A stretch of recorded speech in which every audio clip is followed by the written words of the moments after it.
And all the things in the Levitical system that render someone ritually impure are things that are unavoidable in life.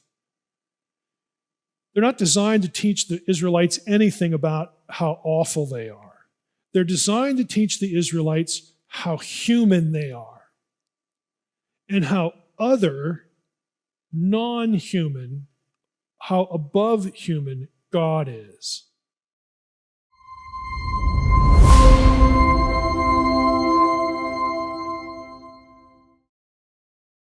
Leviticus 16 we associate with the Day of Atonement because that is the chapter where the ritual ceremony is laid out and provided. Leviticus 16 and verse 8, again, we're familiar with the fact that Aaron is told to pick 2 goats. Again, they cast lots over the 2 goats. So we've got 2 goats. Aaron casts lots over them. One of the goats, again, if you did the reading for today, this is going to be familiar.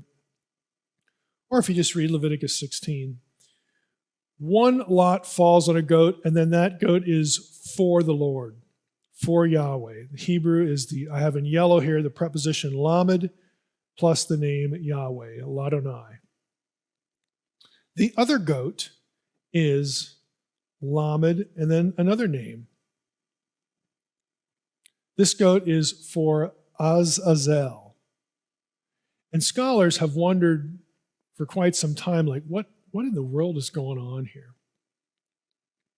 Now, in Unseen Realm, and again, I give you resources to other sources about this, AZAZEL was a demon, not just in later Judaism, but he is a deity, to an Israelite mind, demonic figure of the wilderness. He's a wilderness entity, a god, a deity associated with the wilderness. He's not Yahweh. The wilderness is his domain. It's the bad place. It's the anti-Eden. The wilderness is not where Yahweh is. Yahweh is leading us through the wilderness to his land, to the land he is giving us, to the new Eden, the land that flows with milk and honey. But we're here in the wilderness, and we have these instructions for Leviticus 16, and we have these 2 goats. One of them is for Yahweh, the other one is for AZAZEL. Now, this has raised the question, well, is this a sacrifice? Like, do you have God telling the Israelites to sacrifice a goat to a different God? No. If you actually look through and read Leviticus 16, only one of the goats is sacrificed. Okay, there's one goat that is sacrificed, before I get there, there's one goat that is sacrificed to Yahweh. The blood of that goat is applied to the structure of the tabernacle. It's sprinkled on the mercy seat where the Ark of the Covenant is. This is the Day of Atonement. It actually has nothing to do with the forgiveness of any individual sins. What this does, and again, we did a whole podcast series on the book of Leviticus. You can listen to Leviticus 16 and really Leviticus 1 through about 7, the sacrifices there. The blood is never applied to people. There are only 2 exceptions where blood is applied to people. And they have to do with the priesthood, sanctifying the priesthood, because they will occupy sacred space and perform various rituals to protect Yahweh's turf, to protect sacred space from defilement, and again, allow access to worshipers and people who bring offerings. The offerings are consistently about purging, cleansing sacred space so that the people are accepted into sacred space, or at least onto some part of sacred space, to bring their offering, regardless of whatever kind of offering it is. So the blood of the one goat is applied to the tabernacle itself. I like to compare the Day of Atonement to hitting the reboot button on your computer, because that's exactly what it did. It resets the tabernacle. You did this once a year. It resets the tabernacle to its original pristine conditions so that it can be used for another year. It's a reboot. It's a do-over. It's a renewal of the starting point. It's about sacred space. It's not about people. The blood is never applied to people. Now, the second goat, what is that? That is not sacrificed.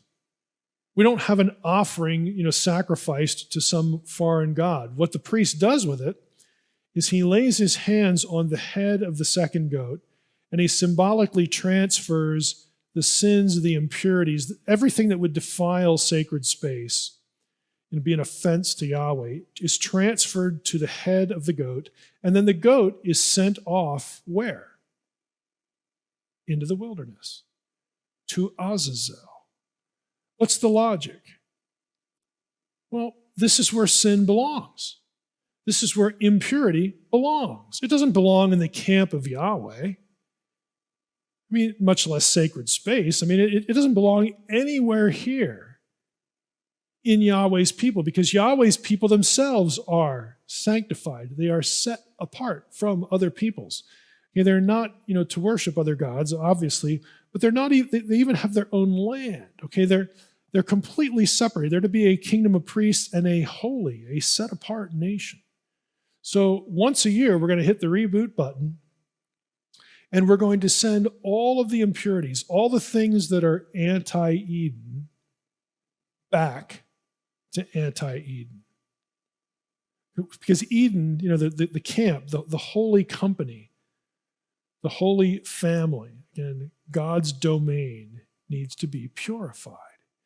And we reset the tabernacle so that as we go, and people become ritually impure by, maybe they touch a dead carcass or a woman in her menstrual cycle. We could talk about all these things, what the logic is. None of those things have to do with moral failure or moral impurities. They're not sins, okay?